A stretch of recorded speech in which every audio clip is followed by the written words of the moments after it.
மயிலாடுதுறையில் ரமலான் பண்டிகையை முன்னிட்டு தமிழ்நாடு தௌஹீத் ஜமாத் சார்பில் திடலில் இஸ்லாமியர்கள் சிறப்பு தொழுகையில் ஈடுபட்டனர்.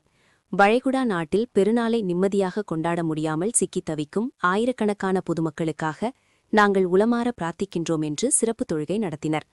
மயிலாடுதுறை மாவட்டத்தில் இஸ்லாமியர்களின் புனித பண்டிகையான ரமலான் பெருநாள் சிறப்பாக கொண்டாடப்பட்டு வருகிறது. அதன் ஒரு பகுதியாக மயிலாடுதுறை சுப்பிரமணியபுரத்தில் தமிழ்நாடு தௌஹீத் ஜமாத் சார்பில் நபி வழியில் சிறப்பு தொழுகை நடைபெற்றது.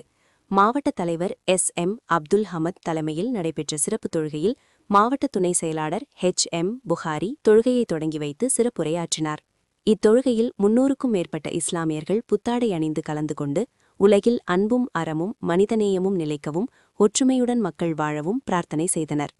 மேலும் உலகின் பல பகுதிகளில் அப்பாவி மக்கள் பாதிக்கப்படுவது கவலைக்குரியது என்றும் வளைகுடா நாடுகளில் பெருநாளை நிம்மதியாக கொண்டாட முடியாமல் தவிக்கும் மக்களுக்காகவும் உளமாற பிரார்த்தனை செய்தனர். உலக நலன் கருதி போர் நிலையை நிறுத்துவதற்கான முயற்சிகள் மேற்கொள்ளப்பட வேண்டும் என்றும் வலியுறுத்தினர். அதேபோல் பல மாநிலங்களில் தேர்தல் நடைபெறவுள்ள நிலையில் மக்கள் ஒற்றுமையை காக்க வேண்டும் என்றும் தங்கள் உரையில் தெரிவித்தனர். பின்னர் அனைவரும் ஒருவருக்கொருவர் ரமலான் பெருநாள் வாழ்த்துக்களை பரிமாறிக்கொண்டனர்.